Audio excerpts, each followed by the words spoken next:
حضرت معاذ بن جبل جا رہے سن یمن جو حضور نے انہوں حاکم بنا کے گورنر بنا کے بھیجا یمن دا. فرمانے رستے چ ایک شیر آ گیا تو شیر جدو میرے سامنے آیا تو میں انہوں کیا ہو جاندا؟ انہوں نے کہا کون ہو؟ فرمایا میں رسول اللہ دا حاکم بن کے جا رہا ہوں. وہ کہندے میرے پیروں میں ڈے پیا کہنے لگا جناب جنہاں دا نا تسی لیا اسی بھی جاننے. شیر بھی جانن. تے ہرنی ایک پھسی ہوئی سی. ہرنی میرے آقا جنگل جو گزرے نا تے ہرنی پھسی ہوئی. تو انہیں حضور نے کیا یا رسول اللہ؟ حضور نے ویکھا ادھر ادھر بندہ کوئی نہیں. پھر انہیں آواز لائی. میرے آقا قریب گئے تو جاڑ پھسی ہوئی سی. عرض کی تھی یا رسول اللہ میرے دو بچے ایس پہاڑ دی پلری طرف تے میں تے آئی سی چارہ کھان تے اگے جاڑ لگیا میں تے پھنس گئی. حضور نے فرمایا کیا چاہتی ہو؟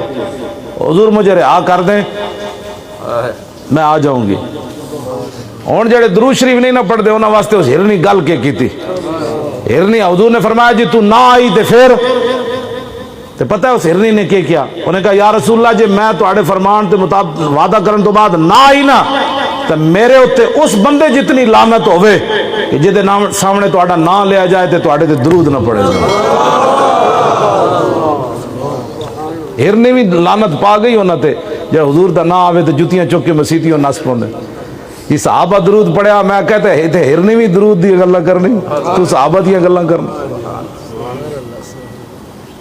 حضور نے انہوں کھول دیتا. اتنی دیر یہودی جاگ پہ جنہیں ہرنی جدے پھنسی ہوئی سی. انہیں کہا ہرنی میری تساں کٹی؟ حضور نے فرمایا آ میں. انہیں کہا پھر تساں میرے شکار کٹ دیتا؟ حضور نے فرمایا ہونے آ جاندی. انہیں کہا جناب شکار نکلے ہوئے کدی واپس آئیں؟ فرمایا تو ٹھہر تے جان. تھوڑی دیر ہوئی تو ہرنی دو میں بچے لے کے آ رہی. اس یہودی نے کیا جلیا تو میرے واسطے پہ لڑنا سی انہاں واسطے تے بچے بھی لے لے تو میں بھی نال چل دیا تیرے واسطے. اس یہودی نے رہا کر دیتا. تے جاندے جاندے پتہ ہو ہرنی کی کہندی؟ قاضی ایاز نے شفا شریف وچ لکھیا جب حضور نے فرمایا انہیں بھی کلمہ پڑھ لیا یہودی نے بھی تے حضور نے فرمایا چل تو رہا ہے. تے جاندے جاندے کہندی سی میں گواہی دینی ہے تسی اللہ دے رسول ہو. میں گواہی دینی ہے میں گواہی دینی ہے تسی اللہ دے رسول. ہاں نستی بھی نال جاندی سی نال کلمہ بھی پڑھتی جاندی سی. ہرنیاں بھی یار اود پہاڑ ہوتے رسول اللہ چڑھے تے فرجف بہم اود پہاڑ انج ہلیا. تے حضور اود پہاڑ نو ویکھ کے فرماندے سن ھذا جبل یحبنا ونحبہ. فرمایا یہ اود پہاڑ ایسا ہے جو ہم سے پیار کرتا ہے ہم اس سے پیار کرتے ہیں. پتھر بھی اتنے پیار کرن تسی فتوے پوچھ کے حضور نال پیار کرنے انگوٹھے چومنے جائز ہے کہ نہیں؟ چلے آؤ جڑے صحابہ حضور دا پیشاب پی گئے سن انہوں انگوٹھے نہیں سن چومنے.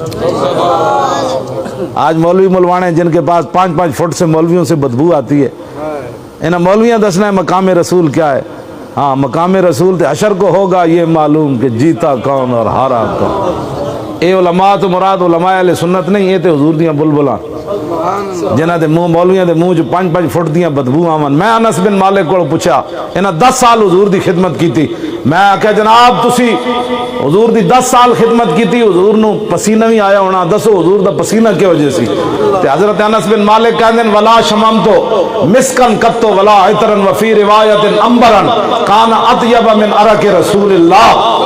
آپ نے فرمایا نہ میں کوئی کستوری سنگی نہ میں کوئی عطر سنگیا نہ میں کوئی انبر سنگیا نہ کائنات دی کوئی اور خوشبو سنگی جڑی حضور دے پسینے نال ود کے خوشبودار ہے.